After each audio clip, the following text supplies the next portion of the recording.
నా దేవుడి మిమ్మల్ని మీ కుటుంబాలను నిండాలుగా దీవించును గాక. రేపు జరగబోయే ఆరాధనల గురించి ఈరోజు ప్రార్థన చేద్దాం. దేవుడు కార్యం చేయాలి, దుష్టులు ఎక్కడ ఆటంకపరచకూడదు. రేపు ఆయన రక్త మాంసాల్లో పాల్గొనే కృపనందరూ కూడా ఈ రాత్రికాల సమయంలో తీర్మానం చేసుకొని మంచి నడవడితో, మంచి ఆలోచనతో ఆయనను సేవించే వారంగా ఉండాలి. ఆయన రాకడి పడుస్తూ మన పోకడి పడుస్తూ తెలియదు కనుక నీతి యావత్తు అలా జరగాలని దేవుని చిత్తమై ఉన్నది. ఎవరు అయోగ్యంగా తీసుకోబాకండి. ఆయన మాంసాన్ని, ఆయన రక్తాన్ని యోగ్యమైన పాత్రలుగా నిలబడి దేవుని దీవెనలు పొందుకోండి. ఎవరైతే అయోగ్యంగా ఉంటారో వారి జీవితాలు అంతకంతకు దిగజారిపోవటమే తప్ప దేవుని సన్నిధిలో ఎలగలేరు, దేవుని సన్నిధిలో దీవించబడలేరు, దేవుని రాజ్యానికి వారసులు కారని కొన్ని మాటలు మనం తెలుసుకుని ఈరోజు ఒక వాక్యాన్ని చూపించి దేవుడు మనతో మాట్లాడుతున్నమాట. సామెతల గ్రంథము 2వ అధ్యాయము 6వ వచనం చదువుదాం. అందరూ కూడా బైబిల్ అంటే తీసి చదవడానికి ఇష్టపడండి. దేవుని మెండైన దేవుని పొందుకోండి. సామెతల గ్రంథము 2వ అధ్యాయము 6వ వచనం. యెహోవాయే జ్ఞానమిచ్చేవాడు, తెలివి వివేచన ఆయన నోట నుండి వచ్చును. యెహోవాయే అనంత జ్ఞాని. ఆయన తప్ప ఎవరూ లోకంలో లేరు, ఇక లేరు కూడా. మనం జ్ఞానులు అనుకుంటే ఎర్రి వాళ్ళమే. సొలొమోను కూడా అంత జ్ఞానం అయి ఉండి దేవుని ఎదుట ఏమడిగాడు? అయ్యా, నీవిచ్చిన కృపను బట్టి నేను రాజునయ్యాను ఇశ్రాయేలు మీద. ఈ జనాన్ని నేను ఎలా నడిపించాలో నాకు తగిన జ్ఞానం ఇయ్యా అని అడిగాడు. అయ్యా, నేను 10 బంగ్లాలు కొనుక్కుంటాను, రాజునయ్యాను కాబట్టి. ఒక 1000 ఎకరం కొనుక్కుంటాను, కారుల మీద తిరుగుతాను, విమానాల మీద తిరుగుతానని ఆయన అడగల. ఆయన ఏమన్నాడు?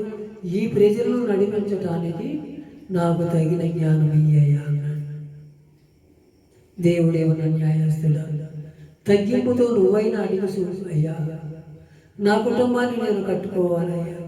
3 రాళ్ళు తన ఇల్లును పీకి వేసుకున్నట్టు, జ్ఞానవంతురాలు తన ఇల్లును కట్టుకున్నట్టు నేను కూడా నా కుటుంబాన్ని కట్టుకోవాలని నువ్వు అడిగి చూడు. ఈ రాత్రికాల సమయం దేవుడు నీతోనే మాట్లాడుతున్నాడు. యెహోవాయే జ్ఞానం ఇచ్చేవాడు, లోకంలో ఎవరూ లేరు, ఆయనకి సాటి ఎవరూ లేరు. ఆయన మాత్రమే జ్ఞానం ఇచ్చేవాడు మాత్రమే. ఆయన అనంత జ్ఞాని. ఆయనకు మనకు ఎక్కడ పోలిక, నాకెక్కడ, నా లోకం ఎక్కడనే ఆలోచనలో ఉండిపోతుంది. మనమే జ్ఞానంలో అనుకోవటం అది సమంజసం కాదు, అది దేవుని చిత్తము కాదు కూడా. నేనే జ్ఞాని అనుకుంటే ఎర్రి వాళ్ళ కింద మానతాను. యెహోవా జ్ఞానం ఇచ్చేవాడు. తెలివి అంటే తెలివి ఎవరిస్తారు మనకి? మనందరికి మనకు వచ్చిన తెలివి. బైబిల్ చదివితే తెలివి. అది మనం ఎప్పుడూ పూర్తిగా అవగాహన చేసుకొని దానిలో మనం నడవగలిగితే, దానిలో మనం చదవగలిగి దానిని అర్థం చేసుకొని ఆయనను ఎలా నడిపించాలో, ఎవరిని ఎలా నడిపించాలో అన్నీ దాంట్లో రాసించాడు. ఆ బైబిల్ చదివితేనే మనకి జ్ఞానం వస్తుంది. ఈ తెలివికి మూలం జ్ఞానం. ఆ జ్ఞానాన్ని మనం సంపాదించుకోవాలి. ఆ జ్ఞానం ఇచ్చేవాడు ఆయనే, విమోచన ఇచ్చేవాడు ఆయనే.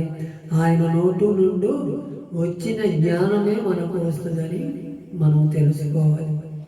కొలసీ పత్రిక 2వ అధ్యాయము 3వ వచనాన్ని చదువు. బుద్ధి జ్ఞానములు సర్వ సంపదలు ఆయన యందే గుప్తములై ఉన్నవి. బుద్ధి అంట, జ్ఞానం అంట. మన బుద్ధి ఎలా ఏమైపోతుందో తెలియదు. కుసేపడిన ఇప్పుడున్న బుద్ధి కుసేపడు ఉండదు. మనం ఏదో అనుకుంటాం కానీ అది లోకంలో ఎన్ని చేష్టలు, ఎన్ని ఆలోచనలు పడితే ఆ బుద్ధి వెళ్ళిపోతుంది. మనం బుద్ధే మనల్ని మార్చేది. మనల్ని నిలబెట్టేది ఆ బుద్ధి, ఆ జ్ఞానమే. ఆ జ్ఞానం కొనగా ఉంటే దేవుణ్ణి అడగవాలని యాకోబు పత్రికలో కూడా అన్నాడు.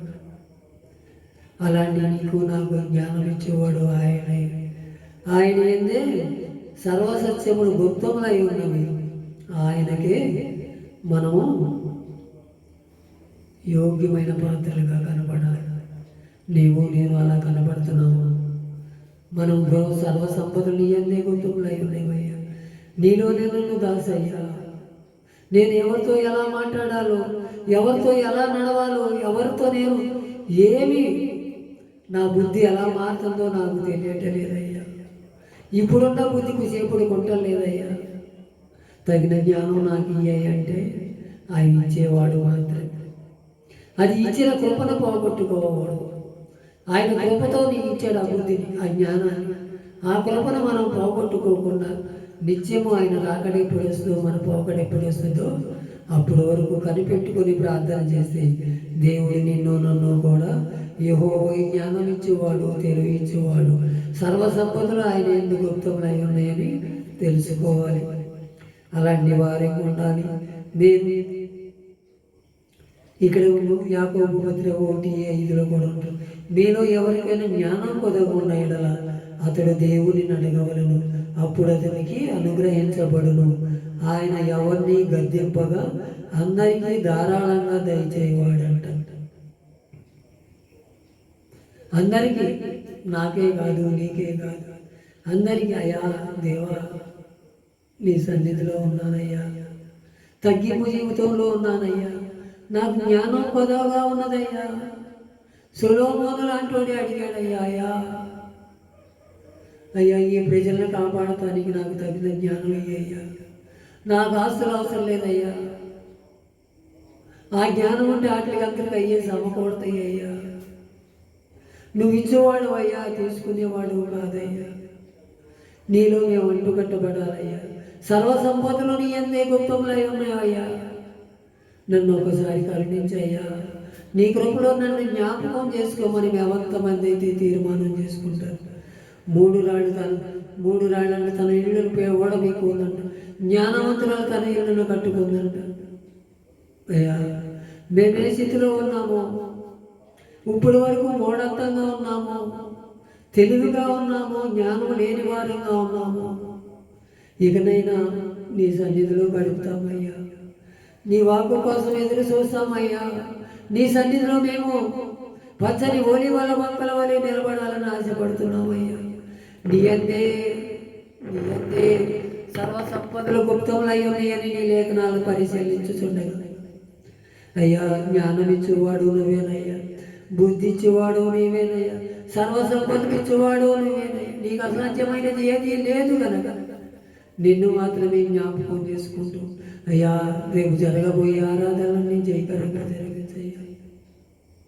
దుష్టుడు ఎక్కడ ఆటంకపరచక అయ్యా, రేపు జరగబోయే బండారాధనలో పాల్గొనే బిడ్డలందరూ కూడా ఈ రాత్రికాల సమయంలో నీ బిడ్డలంగా మేమందరము కూడా ప్రార్థన చేస్తున్నాం.